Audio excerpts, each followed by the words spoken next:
Hello friends. तो आज हम लोग हीट एंड थर्मोडायनेमिक्स में कैलोरीमेट्री और पहले हमने थर्मोमेट्री पढ़ा था, है ना। उसके बाद हमने कैलोरीमेट्री पढ़ा। उसके बाद हम लोगों के पास अब जो नया टॉपिक है उस टॉपिक का नाम है हीट ट्रांसफ़र। ठीक है ना, टॉपिक का नाम है हीट ट्रांसफ़र और हम लोग उसकी बात करने वाले हैं। किस चीज़ की? तो हीट ट्रांसफ़र के बारे में आज हम लोग पढ़ेंगे। ठीक है, हीट ट्रांसफ़र क्या चीज़ होता है उसके बारे में हम लोग यहाँ पे आज बात करने वाले हैं। ठीक है, अभी तक जो चीज़ें हम पढ़ चुके हैं हीट ट्रांसफ़र आज हम पढ़ने वाले हैं। इससे पहले की जो चीज़ें हम पढ़ चुके हैं उसमें हम लोगों ने ये पढ़ा है कि कैसे किसी मटेरियल के टेम्परेचर का क्या सेंस होता है, हीट का क्या मीनिंग होता है ना। उसके अलावा हमने अलग अलग तरह के स्केल्स पढ़े, उनका कन्वर्जन पढ़ा कि एक स्केल का अगर मान लो डिग्री सेल्सियस स्केल का टेम्परेचर है तो उसको केल्विन में कैसे कन्वर्ट करते हैं, केल्विन का फिर आपने फ़ारेनहाइट में भी पढ़ा, इनका आपस में इंटर कन्वर्जन कैसे किया जाता है, ये सारी चीज़ें हम पढ़ चुके हैं अभी। उसके बाद हम लोगों ने फिर कैलोरीमेट्री पढ़ा, है ना, जिसमें हम लोगों ने हीट के बारे में ये पढ़ा कि जब दो चीज़ों का मिक्सिंग किया जाता है ना, अलग अलग टेम्परेचर के दो लिक्विड को या अलग अलग दो टेम्परेचर के किसी भी चीज़ का मिक्सचर जब बनाते हैं तो एक जो मटेरियल था उसका T1 टेम्परेचर था, दूसरे का T2 था, तो जो मिक्सचर बनेगा उसका फाइनल टेम्परेचर क्या होगा। फिर हमने तीन तरह के मटेरियल को उसमें मिक्सअप किया। उसके अलावा उसमें हमने ये भी देखा कि अगर मान के चलो कि तीन तरह के मटेरियल को अगर हम मिक्सअप करते हैं तो जो फाइनल टेम्परेचर है वो तो पता करना ही था, लेकिन हमें ये भी पता करना था कि जो फाइनल टेम्परेचर है जो फाइनल टेम्परेचर है वो फाइनल टेम्परेचर जो मिक्सचर का है वो तो आपको पता करना ही था, साथ में ये भी पता करना था कि जो फाइनल मटेरियल जो मिलेगा, जैसे हमने आइस ले लिया, आइस कुछ पार्टिकुलर टेम्परेचर पे लिया, हमने वाटर लिया कुछ पार्टिकुलर टेम्परेचर पे, स्टीम लिया किसी पार्टिकुलर टेम्परेचर में, सबका मास अलग अलग था, सबको मिक्सअप कर दिया, तो जो फाइनल टेम्परेचर है वो तो हमें बताना ही था। हमें ये भी बताना था कि जो फाइनली मिलेगा वो हमें वाटर मिलेगा या स्टीम के साथ वाटर मिलेगा या आइस के साथ वाटर मिलेगा, इस तरह का भी क्वेश्चन हम लोगों ने किया था। जो चीज़ें हमें यहाँ पे याद रखने वाली है वो इस तरह की है कि एक तो टर्म हम वहाँ पे बार बार यूज कर रहे थे जिसको हम लोग बोल रहे थे स्पेसिफिक हीट। किसी भी मटेरियल का एक स्पेसिफिक हीट होता है, ठीक है ना, कि किसी भी मटेरियल का स्पेसिफिक हीट क्या कहलाता है। तो किसी भी मटेरियल का स्पेसिफिक हीट का मीनिंग होता है कि किसी भी मटेरियल का 1 ग्राम मास का टेम्परेचर अगर हम 1 डिग्री सेल्सियस से बदल देते हैं तो उसमें जो अमाउंट ऑफ हीट रिक्वायर्ड होगा वो उस मटेरियल का स्पेसिफिक हीट कहलाएगा, जिसका ऐसा यूनिट कैलोरी पर ग्राम पर डिग्री सेल्सियस हम मानते थे, है ना, क्योंकि शुरुआत में जो कैलोरी का डेफिनेशन दिया गया था वो इसी सेंस में दिया गया था, है ना। जैसे वाटर का स्पेसिफिक हीट होता है 1 कैलोरी पर ग्राम पर डिग्री सेल्सियस, आइस का 1/2 कैलोरी पर ग्राम पर डिग्री सेल्सियस होता है। तो ये सारी चीजें वाटर और आइस का अगर आप याद रखते हैं तो उसके अलावा हमें और चीजों का याद रखने की जरूरत नहीं है, ठीक है ना। वो चीज आपको डाटा जो होगा वो हमें क्वेश्चन में दिया रहता है। उसके अलावा हमने कुछ चीजें बात करी थी, एक लेटेंट हीट के बारे में बात की थी कि लेटेंट हीट ऑफ फ्यूजन क्या होता है और लेटेंट हीट ऑफ वेपोराइजेशन क्या होता है। तो हमने ये बात फाइनल किया था कि लेटेंट हीट ऑफ फ्यूजन का मतलब क्या है कि जब आपका एक कोई पार्टिकुलर, जैसे हम आइस का ही एग्जांपल लेते हैं कि आइस हमारे पास है, अगर हम उसको कुछ हीट उसको सप्लाई देते हैं, आइस को कुछ हीट का सप्लाई दिया जाता है तो वो हीट क्या करेगा आइस के साथ। तो हमारा आंसर था कि सबसे पहले तो सर उसका टेम्परेचर बदलेगा, ठीक है ना।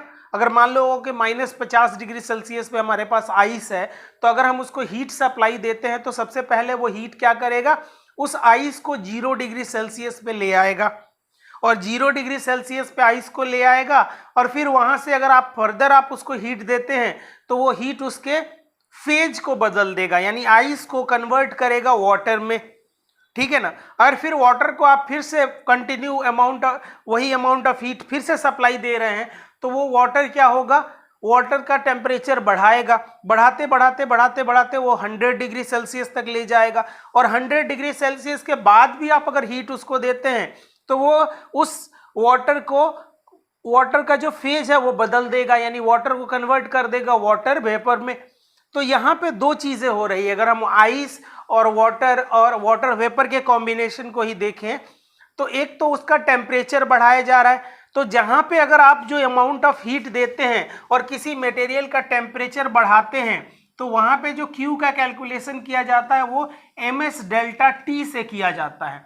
Q का कैलकुलेशन ms डेल्टा T से किया जाता है, जहां m जो है वो मास ऑफ द मटेरियल है, m जो है वो मास ऑफ द मटेरियल है, s जो है वो उसका स्पेसिफिक हीट होता है, और डेल्टा T जो है वो टेम्परेचर का चेंज बता रहा है, change in temperature, change in temperature को रिप्रेजेंट करता है डेल्टा टी।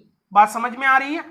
तो एक तरीके से जो हीट, जो टेम्परेचर बढ़ा, जैसे हमने आइस को -50 डिग्री सेल्सियस से अगर आइस को हम 0 डिग्री सेल्सियस तक लेके आते हैं, आइस को -50 डिग्री सेल्सियस से लेके आइस को 0 डिग्री सेल्सियस तक लेके आते हैं, तो इसमें जो आइस है उस आइस का टेम्परेचर राइज हुआ है, तो यहाँ पे जो अमाउंट ऑफ हीट है वो इस फॉर्मूला से कैलकुलेट किया जाएगा।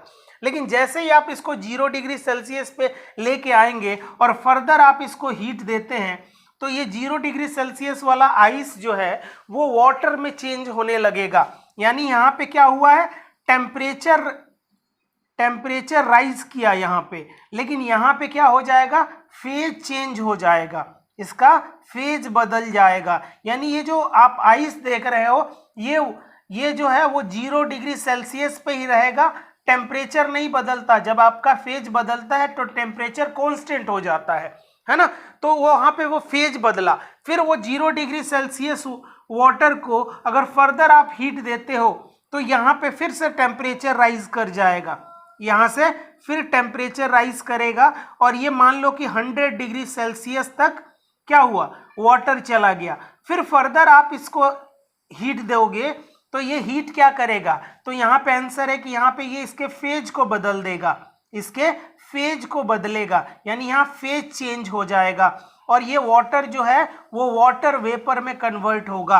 वाटर जो है वो किस में कन्वर्ट होगा, तो हमारा आंसर है कि सर ये वाटर वेपर में कन्वर्ट हो जाएगा टेम्परेचर को कांस्टेंट रखते हुए, टेम्परेचर को कांस्टेंट रखते हुए। अगर आप फर्दर फिर से इसको टेम्परेचर देते हो, सॉरी हीट देते हो, तो वो हीट क्या करेगा, फिर से इस वाटर वेपर के टेम्परेचर को बदलेगा।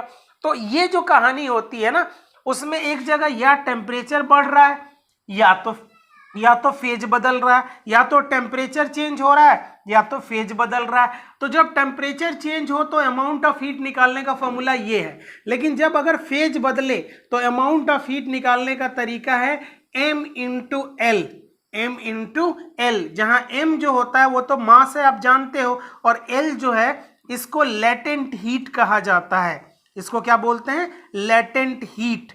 अब इसके बारे में भी हम लोगों ने बात किया था कि लेटेंट हीट जो होता है वो अलग अलग मटेरियल का अलग अलग होता है। जैसे अगर मैं बोलूं कि पहली बार जब कोई भी मटेरियल वाटर वेपर में कन्वर्ट हो रहा है, पहले तो अगर आइस से वाटर में जा रहा है, फेज बदल रहा है, कहाँ, आइस से वाटर में जा रहा है, कहाँ से, आइस से जा रहा है ये वाटर में, तो यहाँ पे फेज बदला, तो यहाँ पे इसका जो लेटेंट हीट ऑफ फ्यूजन कहते हैं, इसको क्या बोलते हैं, लेटेंट हीट ऑफ फ्यूजन, वो आपका होता है 80, वो कितना होता है 80 calorie.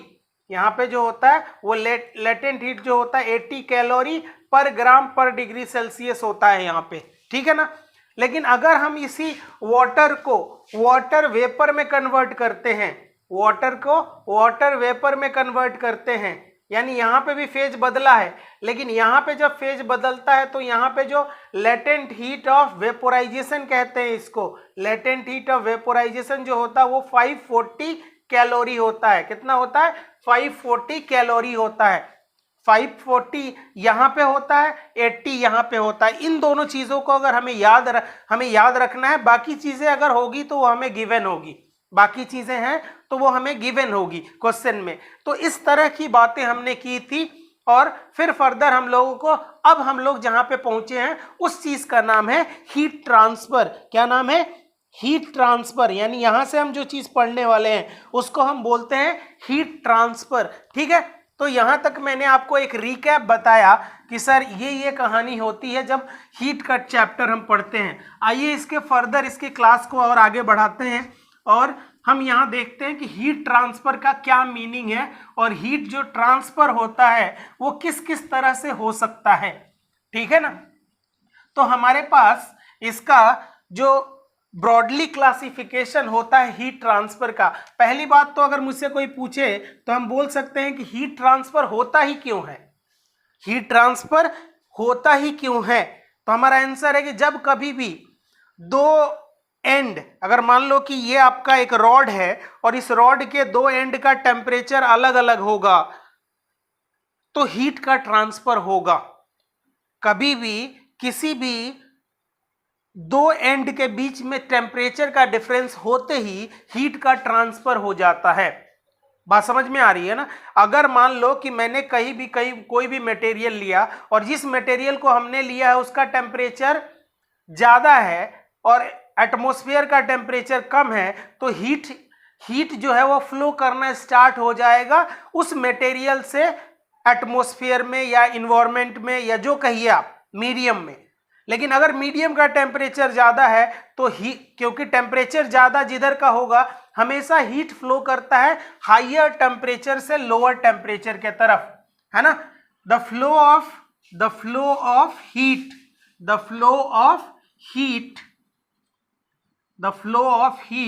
From higher temperature flow of heat from higher temperature to lower temperature from higher temperature to lower temperature is called heat transfer। इसी को क्या बोलते हैं? हीट ट्रांसफर कहते हैं। इसी को हम लोग हीट ट्रांसफर बोलते हैं। बात समझ में आ रही है। यानी कि जब कभी भी हमारे पास कोई भी दो मटेरियल है या एक ही मटेरियल है और उसके एक एंड का टेम्परेचर अलग है और दूसरे एंड का टेम्परेचर अलग है, एक हाइयर टेम्परेचर है और एक लोअर टेम्परेचर है, तो वहाँ हीट का फ्लो हो जाएगा। हीट का फ्लो किसके वजह से होता है? तो हमारा आंसर है कि हीट का फ्लो टेम्परेचर डिफरेंस के वजह से होता है। हीट का फ्लो टेम्परेचर के डिफरेंस के वजह से होता है। ये बात आपको क्लियरली आना चाहिए, ये समझ में आना चाहिए कि जब कभी भी हमारे पास हीट का अंतर कहीं पे भी रहेगा तो वहाँ हीट फ्लो करेगा। कहीं पे भी टेम्परेचर का अंतर होगा तो हीट फ्लो करेगा। यानी एक एनर्जी है। हीट क्या है? एक एनर्जी है। जब टेम्परेचर का डिफरेंस उसको मिलता है, अगर मान के चलो कि हमारे पास एक रॉड है और इस रॉड में यहाँ का टेम्परेचर हाइयर टेम्परेचर है तो इसको हम TH नाम देते हैं, और यहाँ का टेम्परेचर अगर लोअर है तो इसका नाम हम TC देते हैं। तो जब कभी भी इस तरह का कोई भी एंड होगा तो इस तरफ से इस तरफ एनर्जी, हीट जो है वो ट्रांसफर होना शुरू हो जाता है। हीट जो है, जो कि एनर्जी होता है, वो एनर्जी फ्लो करना शुरू कर देगा, एनर्जी फ्लो करना शुरू कर देगा। यानी इस एंड से उस एंड के तरफ एनर्जी का फ्लो स्टार्ट हो जाएगा जब टेम्परेचर का डिफरेंस होगा। अगर मान लो कि यहाँ का टेम्परेचर मैंने 100 डिग्री सेल्सियस लिया और यहाँ का टेम्परेचर अगर 0 डिग्री सेल्सियस है या कोई भी वैल्यू है जो कि इससे कम है, तो वहाँ हीट का ट्रांसफर होगा, वहाँ पे हीट का ट्रांसफर होगा। तो हमें जो चीज़ याद रखना है वो ये याद रखना है कि जब कभी भी हमारे पास कोई भी मटेरियल मिले और उस मटेरियल के अंदर ये खूबी है कि उसके एक एंड का टेम्परेचर और दूसरे एंड के टेम्परेचर में डिफरेंस है, तो वहाँ हीट का फ्लो होता है। क्लियर है भाई साहब? चलिए इसको लिख लें और आगे बढ़ते हैं हम लोग कि फिर इसमें आगे हम बात करते हैं कि ये जो हीट का ट्रांसफर होता है सर, ये जो हीट का ट्रांसफर होता है ये कितने तरीके से हीट का ट्रांसफर हो सकता है।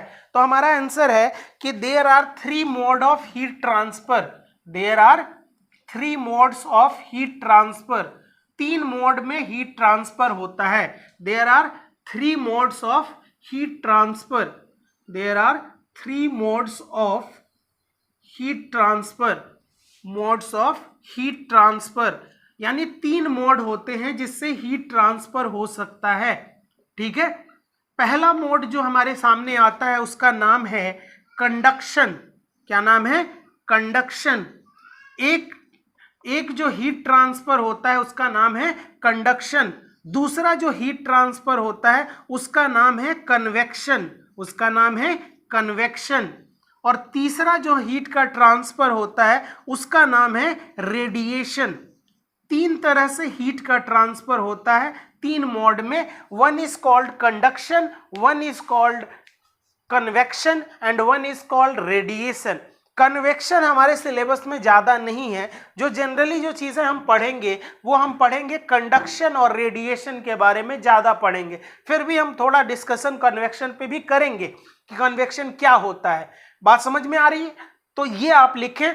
उसके बाद हम इसका कुछ इस तरह से बाइफरफिकेशन करते हैं कि तीनों को अलग अलग लिख के और हम कॉलम बना लेते हैं और देखते हैं कि इन तीनों में क्या क्या चीजें हैं जो एक दूसरे से अलग है। यहाँ पे मैंने कंडक्शन लिखा, आप भी अपने कॉपी में इसी तरह से लिख लेंगे। एक कंडक्शन इधर है, दूसरा हमारे पास यहाँ पे जो है वो कन्वेक्शन है, यहाँ पे क्या है? कन्वेक्शन है। ठीक है, और यहाँ पे जो है हमारे पास वो है रेडिएशन, यहाँ पे जो है हमारे पास वो है रेडिएशन। 3 तरह का प्रोसेस है, 3 तरह का मोड है और हमने तीनों के बारे में यहाँ पे लिखा। यानी हीट इन तीनों मोड में से किसी एक मोड से हीट का ट्रांसफर हो सकता है। इस तरह से दिया हुआ है और इसमें से तीनों मोड में से हीट का ट्रांसफर किसी भी एक मोड के थ्रू हो सकता है, किसी भी एक मोड के थ्रू हीट का ट्रांसफर हो सकता है। अब हमको देखना है कि कौन सा मोड कहाँ पे हीट ट्रांसफर किस मोड से हो रहा है। हम कैसे पहचानेंगे कि ये वाला हीट का ट्रांसफर इस मोड से हुआ है और ये वाला हीट का ट्रांसफर इस मोड से हुआ है। बात समझ में आ रही है ना? हम कैसे पहचाने इसको कि हीट ट्रांसफर जो हुआ है वो यहाँ पे किस मोड से हुआ है। तो सबसे पहले एक लाइन आपको लिखना है हीट ट्रांसफर में। सबसे पहले आप अगर लिखना चाहते हैं तो यहां पे क्या होता है, पहला पॉइंट हम यहां पे लिखेंगे, मैं समझाऊंगा, परेशान बिल्कुल भी मत हो, कि कंडक्शन में हीट ट्रांसफर के लिए मॉलिक्यूल्स का वाइब्रेशन होता है ना। Heat is transfer due to, heat is transfer due to, heat is transfer due to vibration, due to vibration of molecules, due to vibration of molecules. यहां पे molecules का vibration होता है इसलिए हीट का ट्रांसफर होता है। पहले वाले में एक पॉइंट हमने लिखा कि heat is transfer due to molecular vibration, heat is transfer due to molecular vibration. दूसरा यहां पे आपको लिखना है कि here medium is required, here medium is required, here medium is required for heat transfer, here medium is required for heat transfer। यहाँ पे medium जो है वो रिक्वायर्ड है हीट ट्रांसफर के लिए, here medium is required for heat transfer। यहाँ पे मीडियम जो है वो रिक्वायर्ड है हीट ट्रांसफर के लिए। तीसरा पॉइंट यहाँ लिखेंगे कि here there is no net displacement, here there is no net displacement of medium particles during heat transfer, medium particles during heat transfer, यहाँ पे हीट ट्रांसफर के दौरान कोई भी मीडियम के पार्टिकल्स का डिस्प्लेसमेंट नहीं होता है, कोई भी नेट डिस्प्लेसमेंट हीट, यहां पे कोई भी नेट डिस्प्लेसमेंट मीडियम के पार्टिकल्स का नहीं होता है ड्यूरिंग हीट ट्रांसफर। बात समझ में आ रही है? अब इसके अलावा ये जो जनरली है, ये जो प्रोसेस होता है, इसमें हम एग्जाम्पल के तौर पे लिख लेंगे कि ये जनरली सॉलिड में होता है। सॉलिड तरह के चीजों में ये चीज होता है कि उसमें हीट जो ट्रांसफर होता है वो कंडक्शन के मीडियम से हीट का ट्रांसफर होता है। अब इसमें देखो, दूसरे वाले में हम देखते हैं, यहां पे जो हीट का ट्रांसफर होता है वो होता है मॉलिक्यूल्स के पार्टिकल के मूव करने से, या मॉलिक्यूल्स के मूव करने से हीट का ट्रांसफर होता है। तो यहां पे हम लिखेंगे कि heat is transfer, heat is transfer, heat is transfer due to, heat is transfer due to motion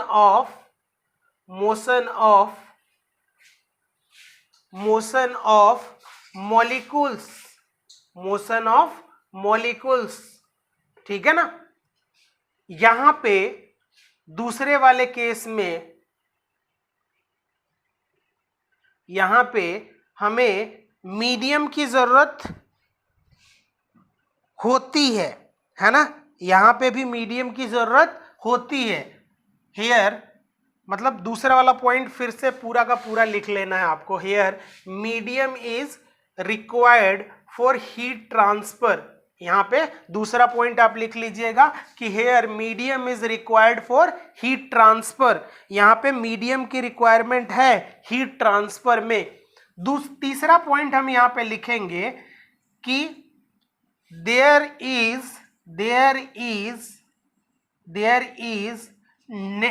is a net displacement, there is a net displacement, यहाँ जीरो नहीं होता है displacement, there is a net displacement of medium particles during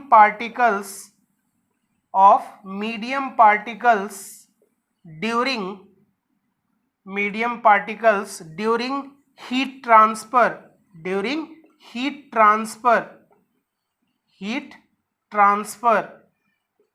heat transfer के दौरान medium के particles का भी displacement होता है। बात समझ में आ रही है? ये इसमें अगर हम एग्जांपल लिखते हैं तो ये जनरली सॉलिड और लिक्विड के केस में होता है, सॉलिड और लिक्विड के केस में ये आपका कन्वेक्शन वाला प्रोसेस होता है, ठीक है। उसी तरह से हमारे सामने जो आता है नेक्स्ट वो है रेडिएशन। रेडिएशन के बारे में हम क्या लिखेंगे कि here heat is transfer in the form of electromagnetic wave, here heat is transfer in the form of electromagnetic wave, electromagnetic wave. और जो भी इलेक्ट्रोमैग्नेटिक वेव होता है उसको कोई मीडियम की जरूरत नहीं पड़ती है, ये हमने लाइट चैप्टर में 10वीं क्लास में पढ़ी होगी कि there is no need of medium for propagation of light, और light is also an electromagnetic wave. तो दूसरा पॉइंट हम लिखेंगे कि here medium is not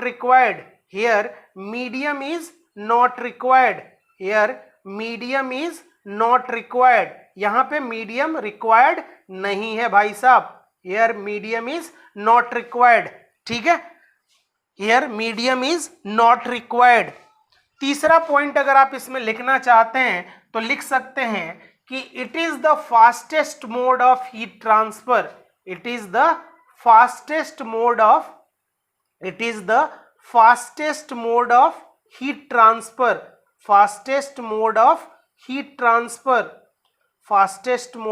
heat transfer, ये सबसे फास्टेस्ट तरीका है हीट ट्रांसफर करने के, है ना।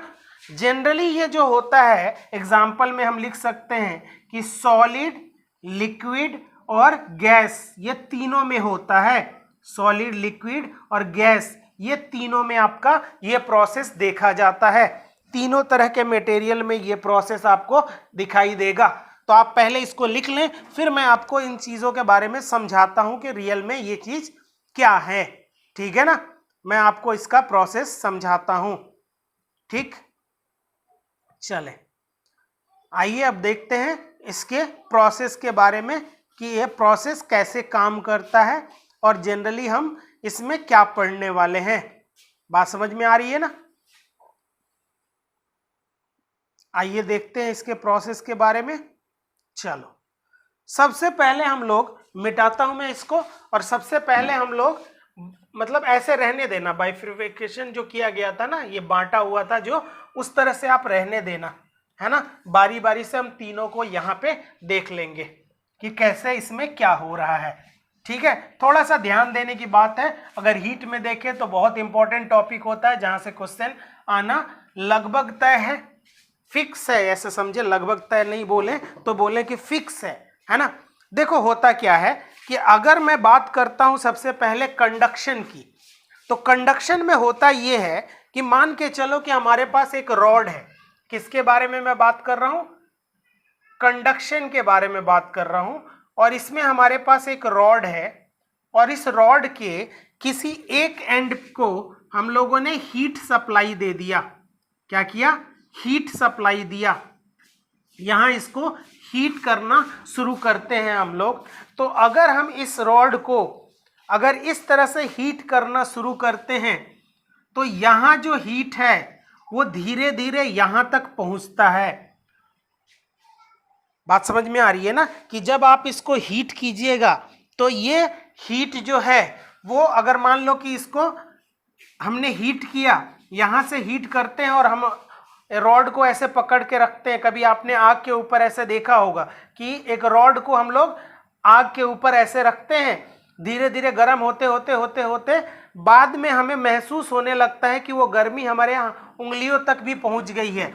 तो जब इस तरह का कोई प्रोसेस होता है, इस तरह का कोई प्रोसेस होता है जिसमें अगर आप इसको हीट कर रहे हो तो ये हीट जो है वो यहाँ तक प्रोपगेट करता है, और ये हीट का फ्लो, जो हीट का फ्लो है, जो एनर्जी है, हीट जो एनर्जी है वो यहाँ से यहाँ तक फ्लो कर जाती है। और इस प्रोसेस को हम बोलते हैं प्रोसेस ऑफ कंडक्शन। यानी कि जो हीट आप किसी भी मटेरियल को एक एंड पकड़ के और दूसरे एंड के पास आग जला दो या किसी भी फॉर्म में आप उसको हीट दो, तो जो हीट एक एंड से दूसरे एंड तक पहुंच जाता है वो हीट जो है वो हमारा क्या कहलाता है? वो मोड कहलाता है कंडक्शन। यानी ये जो प्रोसेस है हीट का वो हमारा conduction mode of heat transfer है।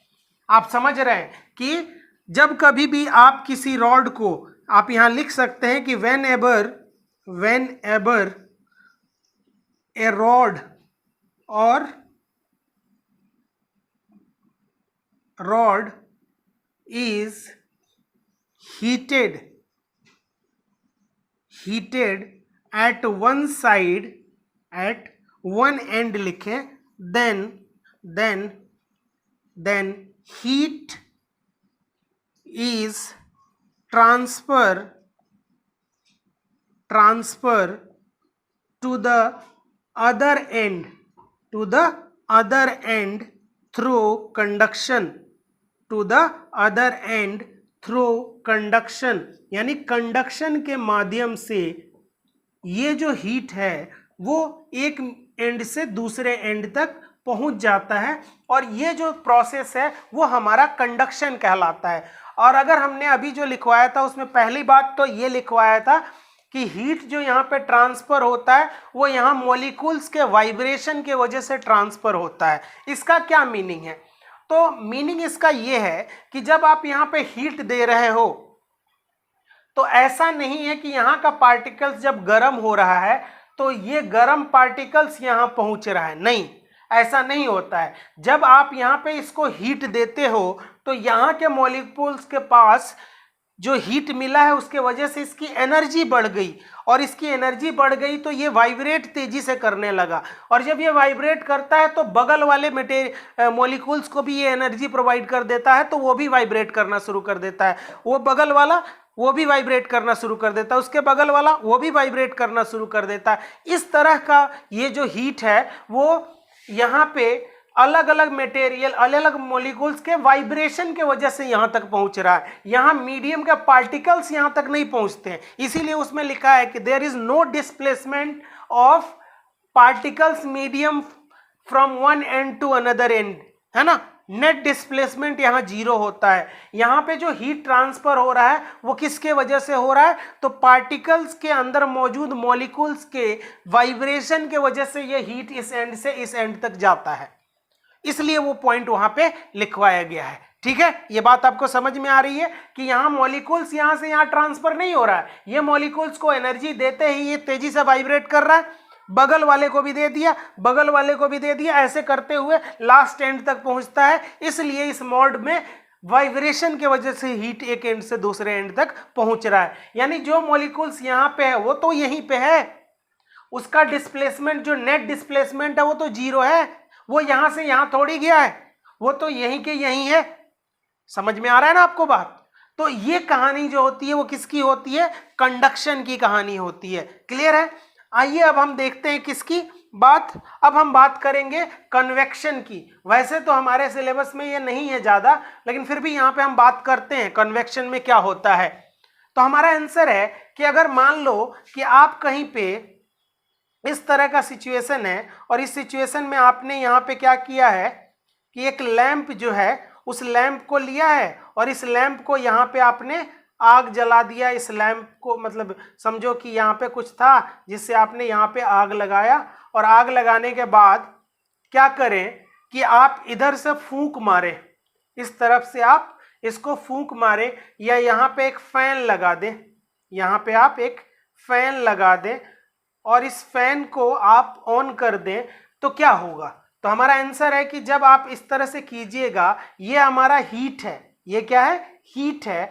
तो जब आप यहाँ से फैन से चलाइएगा तो फैन के वजह से यहाँ के जो एयर पार्टिकल्स हैं वो आगे की तरफ इस तरफ प्रोपेगेट करेंगे, तो ये हीट जो यहाँ पे था वो हीट यहाँ तक पहुँच सकता है।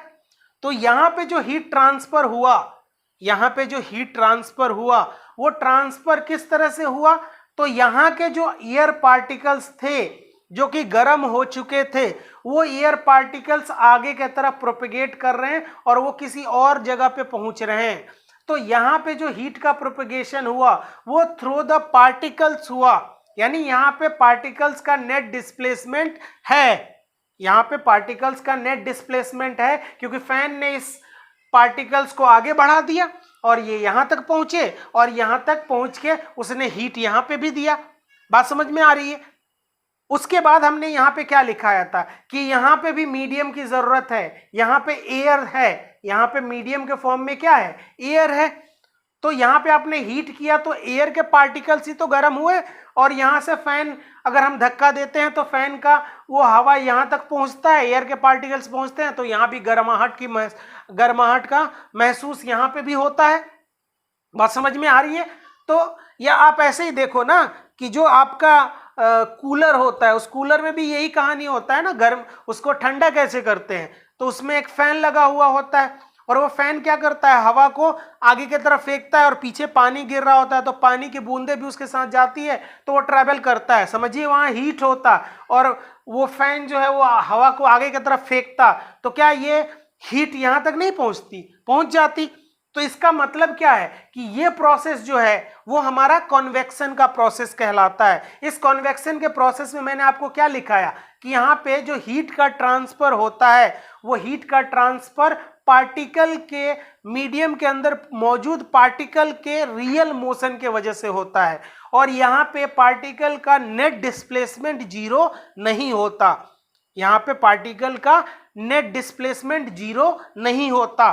जैसे आप एक सपोज करो ना, आप जब चाय पी रहे होते हो तो आप फूंक मारते हो ना, चाय जब गर्म होती है तो फूंक मार मार के फिर पीते हो। वो क्या कहानी है, उसमें भी हम कन्वेक्शन के थ्रू हीट को दूर भगा रहे हैं, क्योंकि वहां का एयर जो उसके चाय के ऊपर का जो एयर पार्टिकल्स है उस चाय के गर्मी की वजह से वो भी गर्म हो जाता है। तो हम फूंक मारते हैं तो वहाँ का एयर आगे बढ़ जाता है, तो वहाँ हीट कम होता है, फिर से वो हीट बाहर निकलता है, फिर फूंक मारते हैं। इस तरह से करके फाइनली हम उसके टेम्परेचर को कम कर देते हैं। या ऐसे देखे आप रूम में कभी कोई चीज़ गर्म हो तो हम फैन के पास ले जाकर रख देते हैं कुछ देर के लिए कि वो ठंडा हो जाए। तो वो प्रोसेस जो जिसमें वहाँ हीट को कम किया जा रहा है या टेम्परेचर को कम किया जा रहा है, उस प्रोसेस में हीट का कौन सा तरीका यूज किया गया? तो आंसर है हमारा कि कन्वेक्शन का तरीका इस्तेमाल में आया है। शायद आपको ये बात भी अच्छे तरीके से समझ में आई होगी कि यहाँ पे कन्वेक्शन वाला प्रोसेस कैसे होता है। ठीक है, अब आइए हम लोग बात करने वाले हैं किसकी? तो रेडिएशन की बात करने वाले हैं। बात समझ में आ रही है? अब हम लोग बात करेंगे रेडिएशन के बारे में। ठीक है, कि रेडिएशन में किस तरह से हीट का फ्लो होता है। वैसे तो ये चैप्टर का वो हिस्सा है जो रेडिएशन वाला पोर्शन है, वो वाला हिस्सा है जो कि थोड़ा हमें बाद में ज्यादा समझ में आता है। क्यों?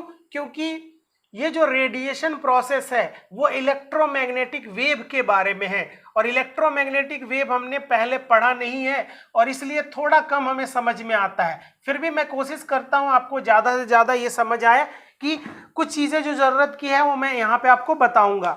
मैंने पहले क्या लिखवाया है रेडिएशन में, कि रेडिएशन में जो हीट का ट्रांसफर होता है वो रेडिएशन में हीट का transfer due to electromagnetic wave के थ्रू होता है।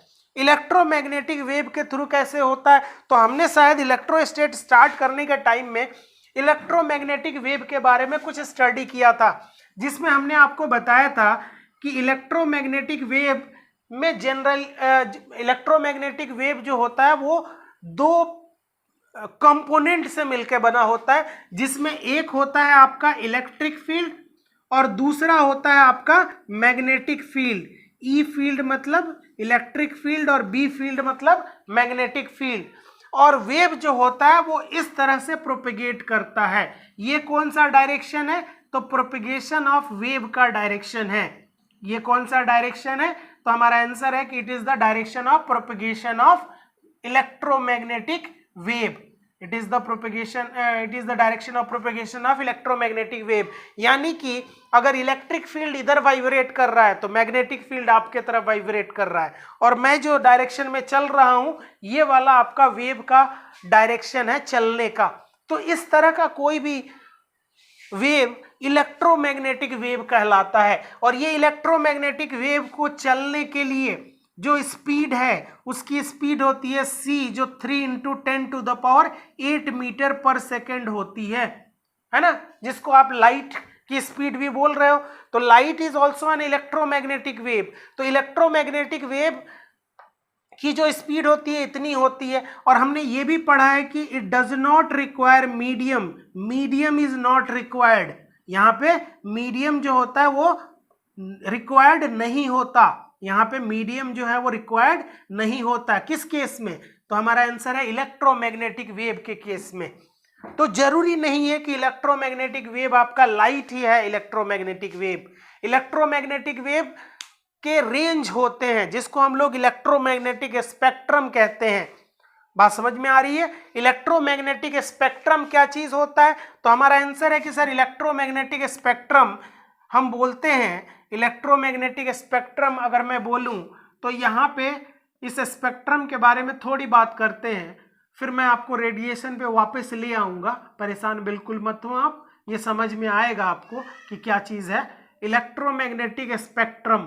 ठीक है, तो इलेक्ट्रोमैग्नेटिक स्पेक्ट्रम जो है आपका, वो इलेक्ट्रोमैग्नेटिक स्पेक्ट्रम सिर्फ लाइट नहीं होता है, इसमें कई सारे वेव्स होते हैं जो इलेक्ट्रोमैग्नेटिक वेव कहलाते हैं। एक बार आप इसको लिख लें, फिर मैं इसको मिटा के आगे की बात आपको बताता हूं। चलो एक बार इसको लिख लो। अब देखो, ये जो आपका इलेक्ट्रोमैग्नेटिक स्पेक्ट्रम है ना, ये जो आपका इलेक्ट्रोमैग्नेटिक स्पेक्ट्रम है वो बेसिकली मिल के बना होता है।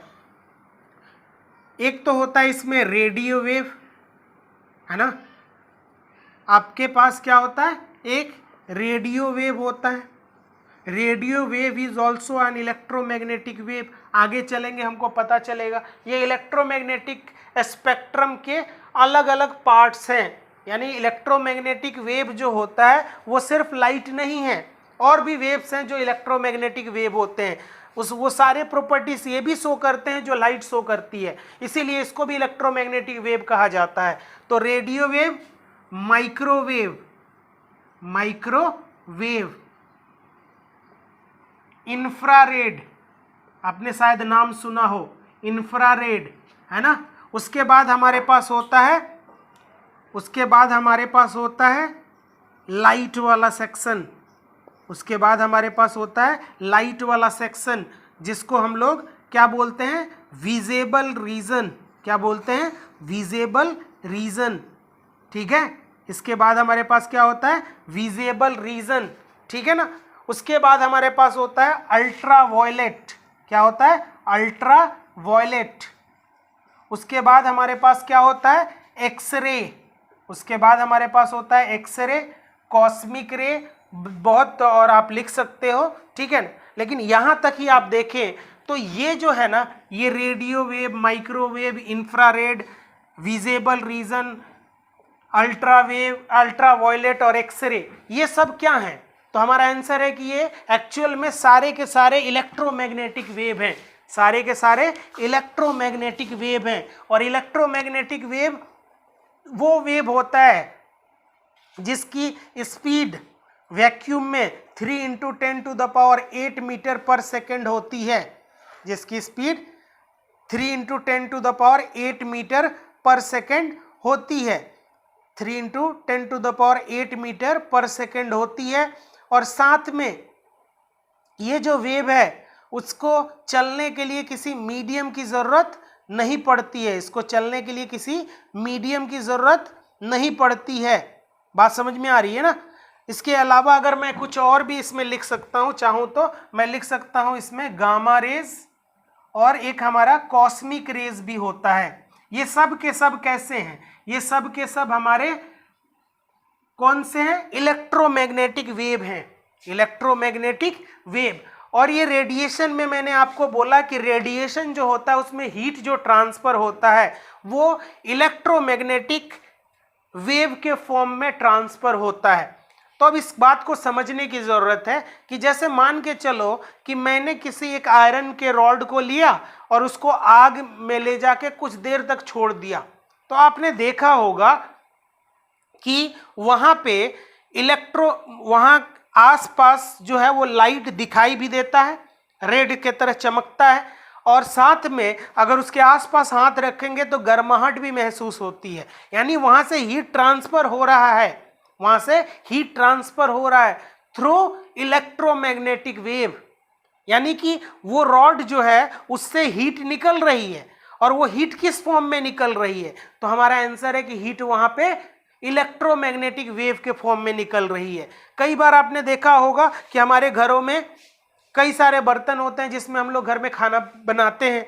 उस बर्तन को अगर आप आग पे चढ़ा के रखते हो तो उसके अंदर अगर उसको बर्तन को छूते हैं तो वो हमें गर्माहट महसूस होती है, ठीक है। तो वहाँ पे जो हीट निकल रहा है ना, उसकी कहानी ये है कि वहाँ जो हीट निकल रहा है वो एक ऐसे रीजन में निकल रहा है जो इस विजिबल रीजन में नहीं है। हमारी आंखों के साथ ये प्रॉब्लम है कि वो इस रेंज के बाहर की चीज़ों को नहीं देख पाता। ना ही वो रेडियो वेव देख पाएगा, ना माइक्रोवेव देख पाएगा, ना इंफ्रारेड, ना ही ultraviolet, X ray, gamma rays या कॉस्मिक रे, ये सब हमें दिखलाई नहीं देता, ये विजिबल रीजन में नहीं आता। तो वहाँ पे जो हमारे घरों में बर्तन है और उसको गर्म करते हैं तो वो गर्म तो हो जाता है लेकिन उससे कुछ निकलता हुआ नज़र नहीं आता। उसका रीज़न ये है कि उसने जो इलेक्ट्रोमैग्नेटिक वेव वहाँ से जनरेट किया, वो इलेक्ट्रोमैग्नेटिक वेव इस रीजन में लाई नहीं कर रहा है, इस वजह से वो हमें नहीं दिख रहा। लेकिन वो आयरन का रॉड जिसको गर्म करने पे लाल हो जाता है वो यानी उसने एक ऐसा इलेक्ट्रोमैग्नेटिक वेव जनरेट किया है जो कि विजिबल रीजन में भी फॉल हो रहा है और वो हीट भी ट्रांसफर कर रहा है। लेकिन कई बार ऐसा होगा कि वो हीट ट्रांसफर तो करेंगे लेकिन वो विजिबल रीजन में लाई नहीं करते। बात समझ में आ रही होगी आपको। इसीलिए हमने क्या बोला कि रेडिएशन में किसी मीडियम की जरूरत नहीं पड़ेगी।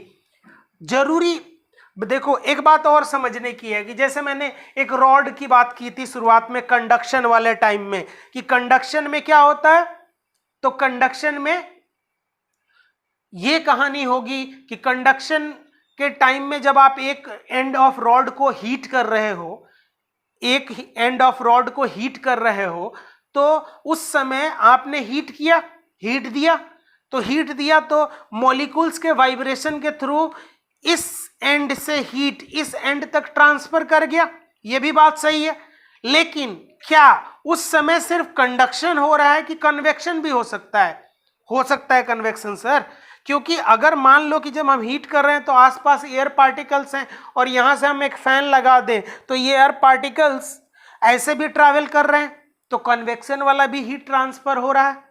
और मान के चलो कि अगर जब हम इसको हीट कर रहे हैं तो ये ऐसे वेव्स भी छोड़ रहा है जो कि इलेक्ट्रोमैग्नेटिक वेव है और हीट उसके थ्रू भी ट्रांसफर हो रहा है। तो एक ही जगह पे तीनों प्रोसेस हो सकते हैं, कंडक्शन, कन्वेक्शन और रेडिएशन।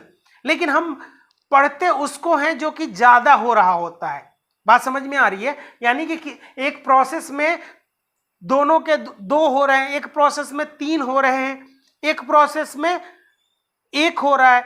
लेकिन अगर मान लो कि तीन हो रहे हैं तो हम किसको स्टडी करेंगे? तो ज्यादा जो है, मान लो कि 90% जो हीट ट्रांसफर हो रहा है वो कंडक्शन के माध्यम से हो और 5% कन्वेक्शन से और 5% रेडिएशन से हो, तो उस वाले पार्टिकुलर केस को हम कंडक्शन के अंडर में मानेंगे कि वो कंडक्शन का टॉपिक है। कंडक्शन यहाँ पे हमें दिख रहा है क्योंकि जो डोमिनेट कर रहा है ना उस चीज को हम लोग मान के पढ़ लेते हैं। होने के लिए तीनों भी हो सकता है, एक ही जगह पे, एक ही जगह पे आपका तीनों का तीनों हो सकता है, लेकिन हम उसी को पढ़ेंगे जो डोमिनेट कर रहा है।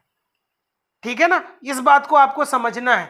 अब मैं यहाँ पे कुछ एग्जाम्पल्स आपके सामने रखूंगा, जिस एग्जाम्पल में आपको डिसाइड करना है, आप इसको लिख लेंगे और जो चीजें वहां पे लिखी हुई है उसके अगर आपके भी मन में कुछ बातें आती हैं तो आप भी साथ में लिख लें कि ये चीज होता है।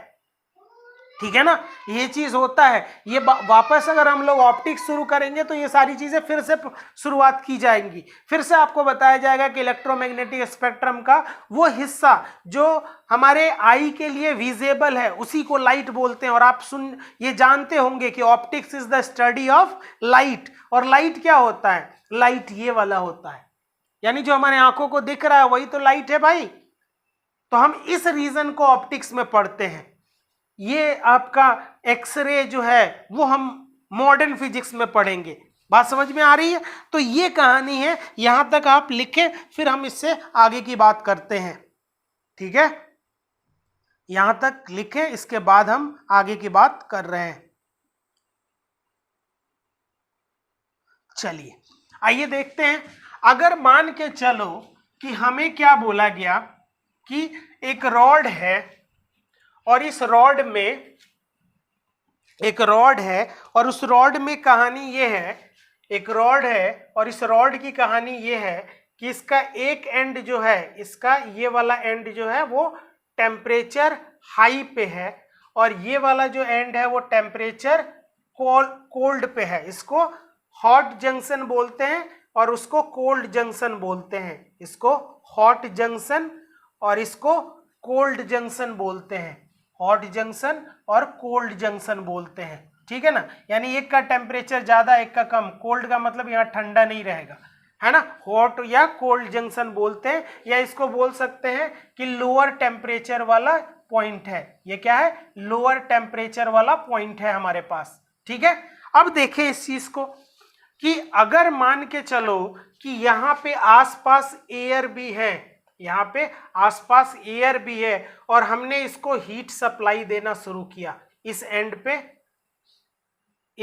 पे हमने हीट देना शुरू कर दिया, तो ये हीट जो है वो ट्रांसफर तो होगा, इसके थ्रू ट्रांसफर होगा। जिस प्रोसेस को आप क्या बोलोगे कि कंडक्शन के थ्रू ट्रांसफर हो रहा है। किसके थ्रू हो रहा है? कंडक्शन के थ्रू हीट ट्रांसफर हो रहा है। लेकिन क्योंकि यहाँ पे एयर पार्टिकल्स हैं और आपने यहाँ पे एक फैन लगा दिया है, यहाँ पे आपने एक फैन लगा दिया है, तो ये एयर के थ्रू भी ये पार्टिकल्स, ये जो हीट है वो ट्रांसफर हो रहा है। तो इसको क्या बोलोगे आप कि ये कन्वेक्शन भी यहाँ पे हो रहा है, यहाँ पे कन्वेक्शन भी हो रहा है, और यहाँ से इस एंड से हो सकता है कि रेडिएशन भी निकल रहा हो और ये रेडिएशन यहाँ तक पहुंच रहा है, यानी यहाँ तीनों का तीनों प्रोसेस हो रहा है ना। स्टार बना के आप इसको लिख लीजिएगा, है ना। रेडिएशन भी हो रहा है, यानी यहाँ तीनों का तीनों प्रोसेस हुआ है, यानी हीट यहाँ ट्रांसफर तीनों के तीनों प्रोसेस से हो रहा है। बट हम यहाँ लिखेंगे कि conduction is dominant, conduction is dominant, यानी यहाँ कंडक्शन जो है वो ज्यादा हो रहा है, इसीलिए हम इसको कंडक्शन के केस समझ के इसको पढ़ेंगे, इसको हम कंडक्शन का केस समझ के पढ़ेंगे। उसी के नीचे अगर मान लो हमारे पास एक केस ऐसा बनता है कि मान लो फिर से हमने एक रॉड ऐसा एज्यूम किया है और इसका एक एंड ये है, एक एंड ये है, इसको हमने हॉटर जंक्शन माना, इसको कोल्डर जंक्शन TC माना, और हमने इसको यहाँ पे हीट ट्रांसफर किया, यहाँ पे हीट जो है वो ट्रांसफर किया गया, लेकिन यहाँ पे जो था वो वैक्यूम था। क्या था यहाँ पे? वैक्यूम था। तो वैक्यूम था, तो यहाँ अगर आप जब हीट का ट्रांसफर करोगे तो एक तो कंडक्शन के थ्रू तो पक्का होगा, यहाँ से हीट का ट्रांसफर कंडक्शन के थ्रू पक्का होगा, ठीक है, क्योंकि वैक्यूम था। तो अगर आप यहाँ पे फैन भी लगा दो तो जो मीडियम नहीं मिला तो कन्वेक्शन यहाँ पे जो है कन्वेक्शन, इस तरफ अगर आप सोच रहे हैं कि कन्वेक्शन होगा तो आंसर है कि कन्वेक्शन यहाँ पे नहीं होगा, क्योंकि कन्वेक्शन को मीडियम की रिक्वायरमेंट है और एयर कोई भी मीडियम प्रेजेंट नहीं है, तो इस फैन के लगाने से भी ऐसा कोई फर्क नहीं पड़ेगा। बट यहाँ रेडिएशन से जा सकता है, यानी यहाँ दो के दो प्रोसेस हुए, बट यहाँ पे भी हमने क्या माना कि कंडक्शन जो है वो डोमिनेट कर रहा है। तो यहाँ तक ये दो चीजें लिखें, यहाँ तक ये दो चीजें आप लिख लो, फिर हम आगे बढ़ते हैं। चलो, अगर मान लो कि एक केस और हम ले लें, एक केस हम और ले लें, और इस केस में मैं आपसे बोलूं कि मान के चलो कि हमारे पास इस तरह का एक सिचुएशन है जिसमें हमने एक कोल्डर जंक्शन यहाँ पे मान लिया है, एक हॉटर जंक्शन मान लिया TH, और यहाँ पे कोल्डर जंक्शन मान लिया TC, है ना, और मैं इसको हीट दे रहा हूँ, यहाँ से हीट का सप्लाई इसको दिया जा रहा है। तो यहाँ पे बताओ कि कौन कौन सा प्रोसेस होगा। तो हमारा आंसर है कि सर यहाँ तो पहले अगर जो हम सोच रहे हैं कि यहाँ कंडक्शन, तो कंडक्शन तो मीडियम के वाइब्रेशन के वजह से होता है, कंडक्शन, यहाँ वैक्यूम है तो कंडक्शन यहाँ पे नहीं होगा, कंडक्शन यहाँ पे नहीं होगा, और ना ही यहाँ पे कन्वेक्शन होगा, यहाँ पे कन्वेक्शन भी नहीं होगा, सिर्फ यहाँ पे क्या होगा? तो हमारा आंसर है कि यहाँ पे सिर्फ रेडिएशन होगा, यहाँ पे सिर्फ और सिर्फ रेडिएशन होगा, ठीक है ना, रेडिएशन यहाँ पे होगा, बाकी कंडक्शन और कन्वेक्शन यहाँ पे नहीं होगा। इस चीज को आप लिख लें, यहाँ पे इस चीज को आप लिख लें।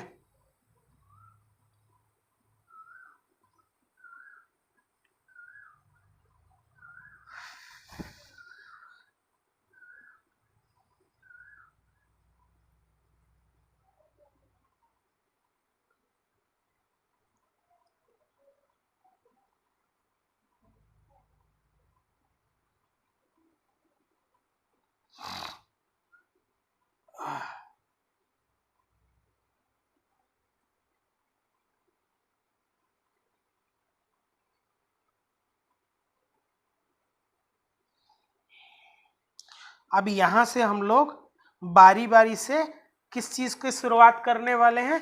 अब बारी बारी से हम लोग कंडक्शन, कन्वेक्शन और रेडिएशन अलग अलग पढ़ेंगे। तो यहां से हम लोग को हेडिंग बनाना है कंडक्शन, कि कंडक्शन क्या चीज होता है, उसको हम बहुत ही डिटेल में यहां से अब पढ़ेंगे। तो नेक्स्ट हमारा हेडिंग है कंडक्शन। मैंने बारी बारी से सबके बारे में रफली आइडिया आपको दे दिया है, बट हम शुरुआत करने वाले हैं कंडक्शन से, कि कंडक्शन क्या होता है, ठीक है, और कंडक्शन में जो प्रोसेस हो रहे हैं वो कौन कौन से प्रोसेस हो रहे हैं, ठीक है। आप पहले लिखें कंडक्शन,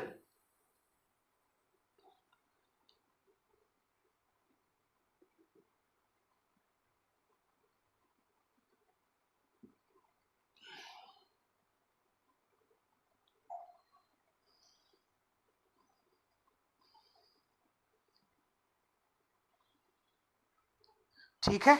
अब देखो इस कंडक्शन में अगर मान के चलो कि मैं कोई दो टेम्परेचर एज्यूम करता हूं, है ना, दो टेम्परेचर एज्यूम करते हैं हम लोग, इसको TH मान लेते हैं, ये हॉटर जंक्शन है, और इसको हम कोल्डर जंक्शन मान रहे हैं TC, इसको कोल्डर जंक्शन मान रहे हैं TC, है ना। और हमारे पास एक रॉड है जो रूम टेम्परेचर पे रखा हुआ है, मान के चलो एक रॉड है जो रूम टेम्परेचर पे रखा हुआ है। अभी के टाइम में जो रूम टेम्परेचर है वो मुझे लगता है 35 डिग्री सेल्सियस के आसपास होगा, तो मान लो ये 35 डिग्री सेल्सियस पे रखा हुआ था।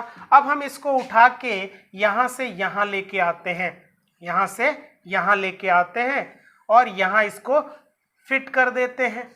तो हमें पता है कि ये वाला जो हायर टेम्परेचर है और ये वाला लोअर टेम्परेचर है, तो जैसे ही इसको यहाँ लेके आते हैं तो भाई साहब क्या होता है कि टेम्परेचर फ्लो करना स्टार्ट करता है, टेम्परेचर फ्लो करना स्टार्ट करता है, और सॉरी टेम्परेचर डिफरेंस के वजह से यहाँ जो TH है वो हायर देन TC है।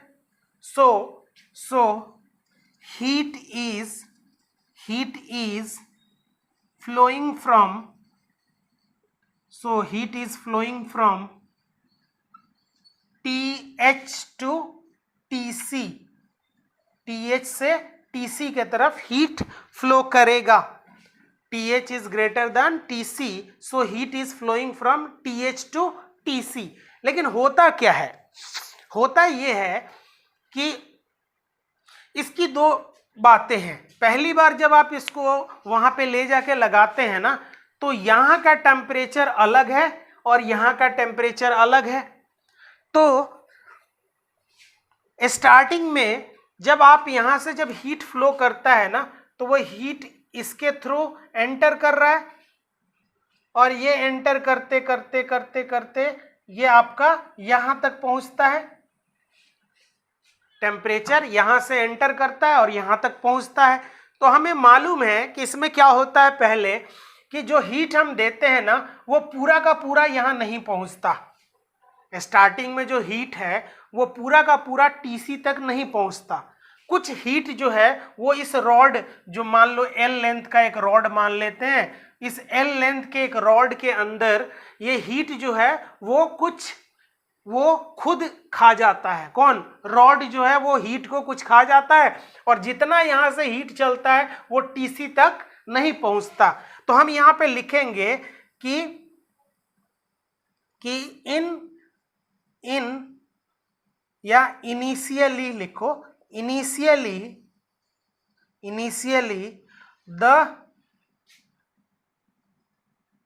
the amount of heat, the amount of heat flowing from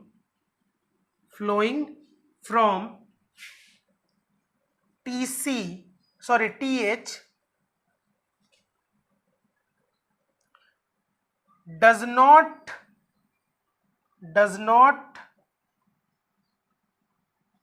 does not reach TC. Initially the amount of heat flowing from TH does not reach TC completely, पूरा का पूरा TC तक नहीं पहुंचता completely, but some amount of heat is absorbed by the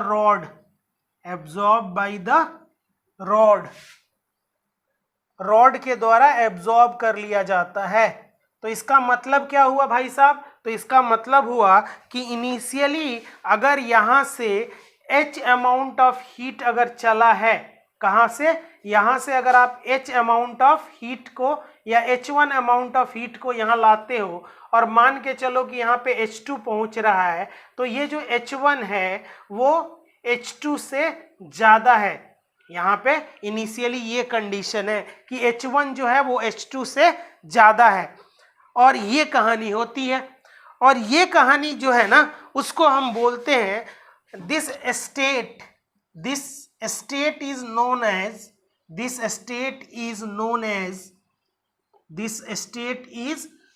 as before steady state.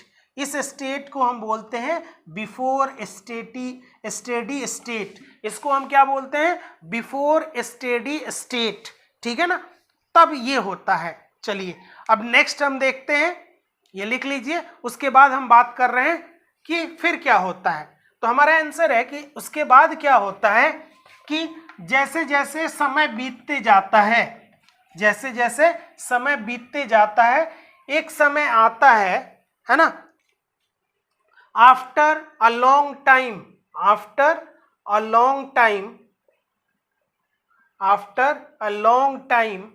बहुत समय के बाद, लॉन्ग टाइम, क्या होता है कि जितना अमाउंट ऑफ हीट उस रॉड को चाहिए होता है वो पूरा अपना ले चुका होता है, यानी उसका पेट भर चुका होता है ना।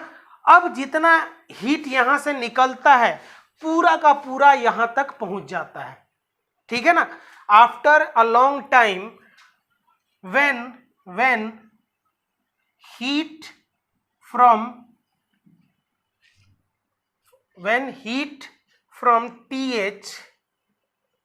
TH is traveled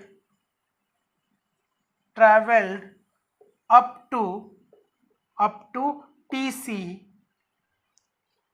then there is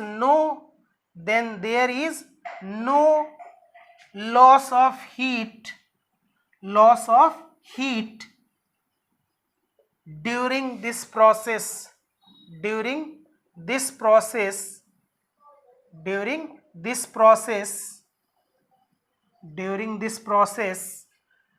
and this state is called steady state, and this state is called steady state, and this state is called steady state, और स्टेट को स्टेडी स्टेट कहते हैं।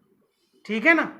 तो जितना अमाउंट ऑफ हीट आप यहां से transfer करते हैं, मान के चलो कि आपने यहां से H अमाउंट ऑफ हीट यहां से दिया, तो यहां पे भी H अमाउंट ऑफ हीट ही पहुंचता है। ठीक है ना। यानी कि हीट H, अगर मान लो कि इसको H1 और इसको H2 ही माना जाए, तो अब H1 और H2 क्या होता है? बराबर होता है। आफ्टर, मतलब जब हम स्टेडी स्टेट को अचीव कर लेते हैं तो जो हीट आप यहां से दिए रहते हैं वो पूरा का पूरा हीट यहां पहुंच जाता है, वो पूरा का पूरा हीट दूसरे एंड तक पहुंच जाता है, और इस स्टेज को हम बोलते हैं स्टेडी स्टेट। और हमको जनरली क्या पढ़ना है हमारे सिलेबस में? तो हमको जनरली हमारे सिलेबस में स्टेडी स्टेट का ही कहानी पढ़ना है। ठीक है ना। तो हम लोग पहले पढ़ेंगे स्टेडी स्टेट के बारे में। ठीक है ना। तो ये आप लिख लें, उसके बाद हम लोग बात करते हैं। चलिए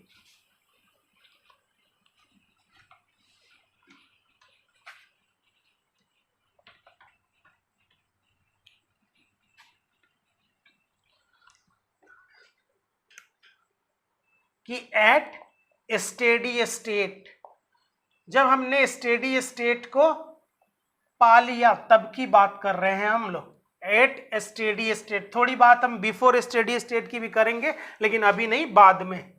ठीक है ना।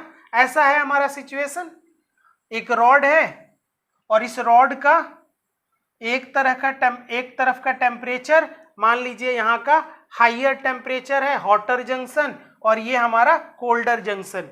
ये हमारा हॉटर जंक्शन है और ये हमारा कोल्डर जंक्शन है। ठीक है। अब इसमें अगर मैं आपको बोलूं कि मान के चलो कि यहाँ पे हमने क्या किया है कि हमने क्या किया है, कंडक्शन की बात कर रहे हैं भाई साहब। अब हम किसकी बात कर रहे हैं? कंडक्शन की बात कर रहे हैं।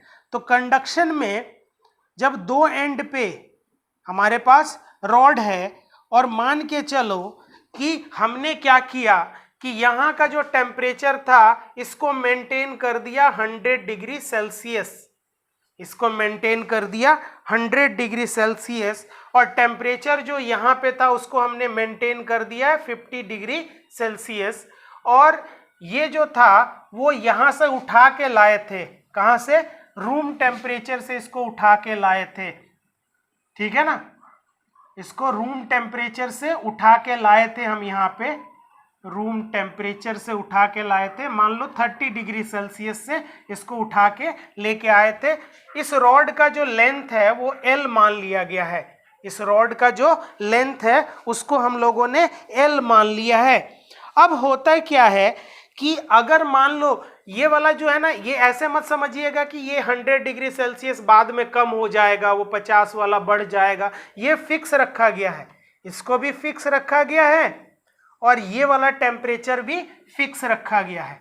ये दोनों हॉटर जंक्शन और कोल्डर जंक्शन जो है वो फिक्स्ड टेम्परेचर पे हैं, ये दोनों फिक्स्ड टेम्परेचर पे हैं, ये भी फिक्स्ड टेम्परेचर पे है, ठीक है। तो क्या होता है, कुछ देर के बाद यहाँ का जो एंड का टेम्परेचर है वो इसके बराबर हो जाता है और यहाँ का जो टेम्परेचर है उसका टेम्परेचर इसके बराबर हो जाता है। यानी आफ्टर सम टाइम, है ना, after a long time, after a long time when steady state is achieved, the temperature at one end, suppose it is A and temperature at B जो कि दूसरे एंड के तरफ था, तो temperature at A becomes 100 degree Celsius and temperature at B becomes 50 degree Celsius. तो ये हम लिख सकते हैं यहाँ पे कि after achieving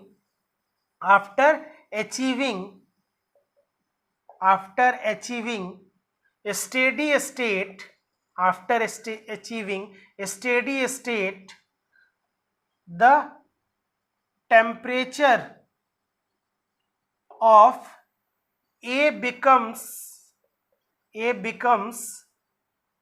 the temperature of A becomes equal to TH and temperature of B becomes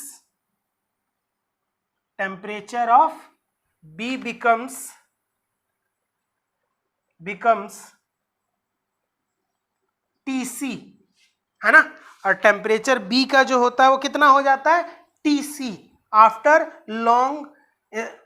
long time के बाद, आफ्टर लॉन्ग टाइम के बाद ये टेम्परेचर क्या होता है? इस तरह से हो जाता है। तो इसका मतलब कि इस एंड के और इस एंड में टेम्परेचर का डिफरेंस है, टेम्परेचर का डिफरेंस है। तो इसमें लगातार क्या होगा, क्योंकि यहां पे टेम्परेचर का डिफरेंस है TH और TC में, so there is a continuous flow of heat from TH to TC। तो यहां पे क्या लिखेंगे कि since there is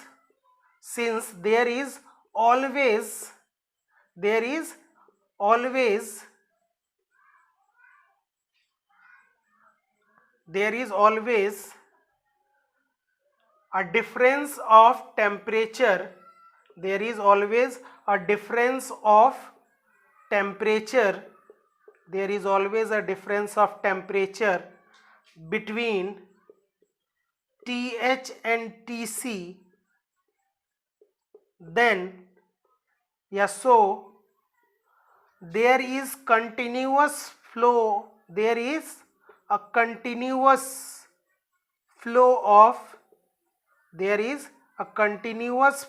of heat from TH to